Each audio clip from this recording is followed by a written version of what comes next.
relationship, right? And when I say 50-50, I mean like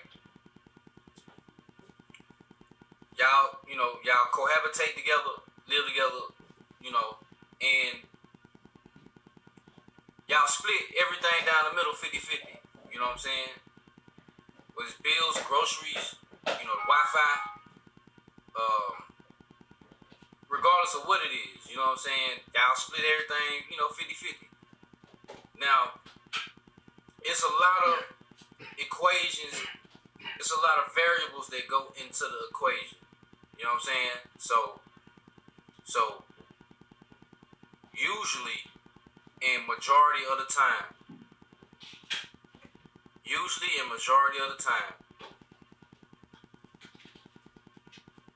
women have custody of their children, and majority of the time, men, if they're not with the mother of their child, they don't live with their child. You know what I'm saying?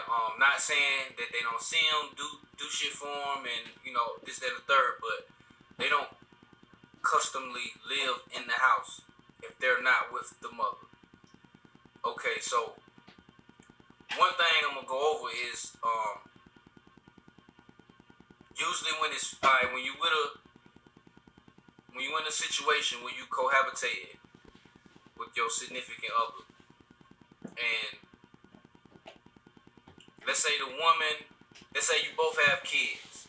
So 9 times out of 10,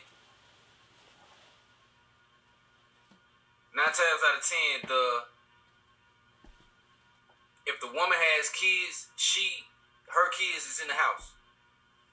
You know what I'm saying? Her kids is in the house.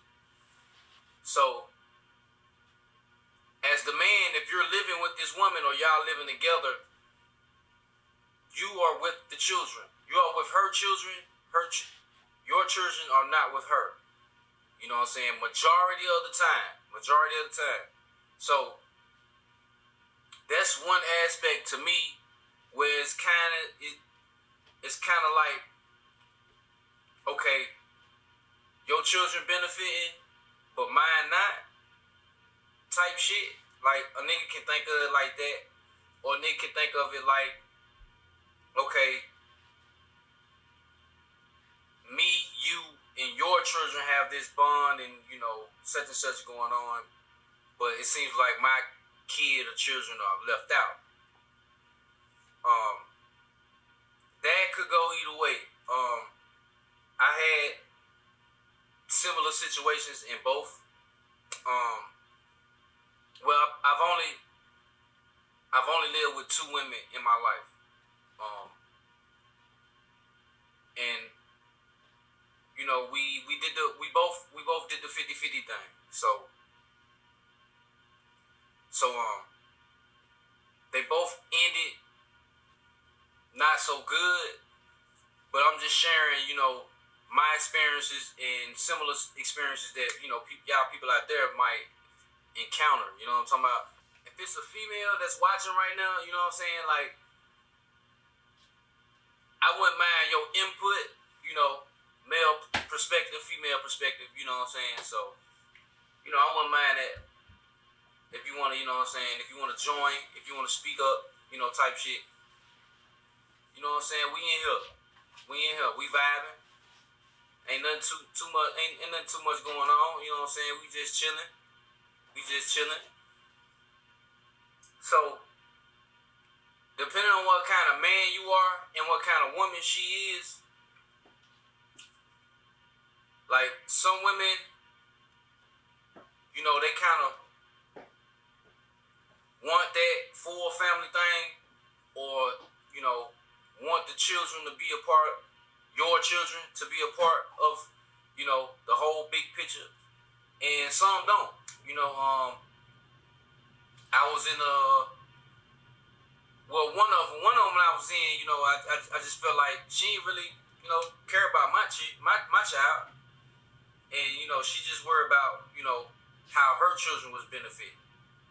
You know what I'm saying? And we used to have little spats about, I'm doing this, I'm doing that, but, you know, your children getting this, your children getting that, but I not getting nothing, for mine type shit,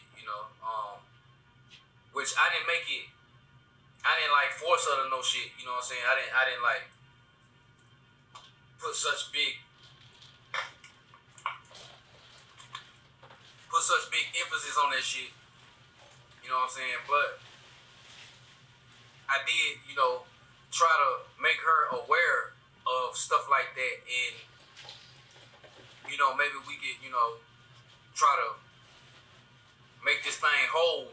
You know what I'm saying? So that's one aspect of it. And then when you in the house with other men's children, like, it's hard to. Well, it ain't hard. The woman have to be really engaging with this too. But like trying to discipline children that ain't yours, it's for the man. It's kind of,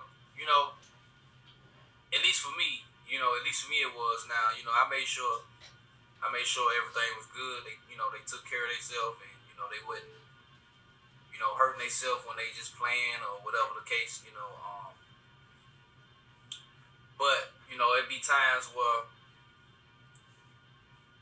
I would have to enforce some shit, but I can't do it how I would do my son. I'm talking to somebody else's son or somebody else's daughter. So that'd be kind of hard, especially when the female, if this the case, if she ain't like kind of bagging shit up or making sure she let her children know, like, this, that, and the third. You know what I'm talking about? Like I remember instances where I would tell her, her child something, and this, of course, it's something he need to hear. He doing something, so I need to holler at him and let him know, you know what I'm talking about? And when I would tell him something or tell him to do something, I noticed if his mom around, the first thing he gonna do is look at his mom and get an okay from his mom to make sure it's okay for him to do what I told him to do. Now that type of shit rub a nigga the wrong way. I ain't really too built for that. Like with my child, I speak one time and that's that. So dealing with another person's child, knowing you can't fully enforce or like really,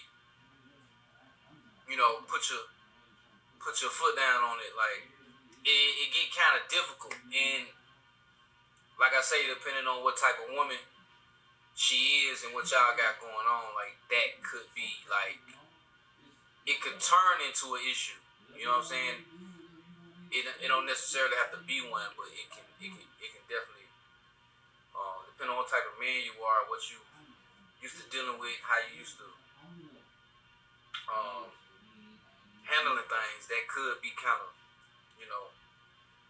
tough pill to swallow type shit. You know what I'm saying? And then let me see. Another thing, pros and cons, 50-50 relationships. So another one I'm about to go over is usually when it's 50-50. Alright, now in my case, both instances, like I said, I've only lived with 2 women in my life. In both cases, well, in one of them, okay. We moved in both cases. We moved in together, like together. Like I went living with her, she went living with me. We got the lease and all that shit together, type shit. But on one of them, I was on it, and then when I decided to do it again, the second time, I decided I didn't want to be on it. Period. Let me tell y'all this. The first time I got on it, so it was both of us on the lease and shit. So, I went into it thinking that was, the best thing to do. And according to how you was raised and what you was taught, you know what I'm saying, you know, maybe your daddy or your brother or your cousin, your uncle, he told you, don't move in with a woman without your name on a lease and this, that, and the third. Don't let her put you out. Have your own shit so you can't, we all been taught to be, even the women. You women taught to say, fuck niggas, I got it, and we taught sort of the same thing, Alright, so I went into it like my name on the lease. You ain't finna put me out. Like ain't none of that. You know what I'm saying? Ain't none of that. So okay,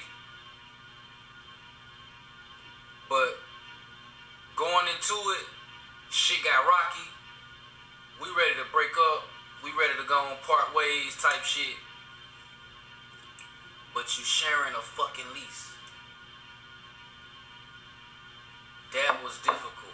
That was very, very difficult. So when I did it the second time, I was just like, nah, I don't even want to be on it. Even though I was there for the process the whole way, the whole nine, you know what I'm saying? I was like, nah, I'm straight. If it get to that point, like,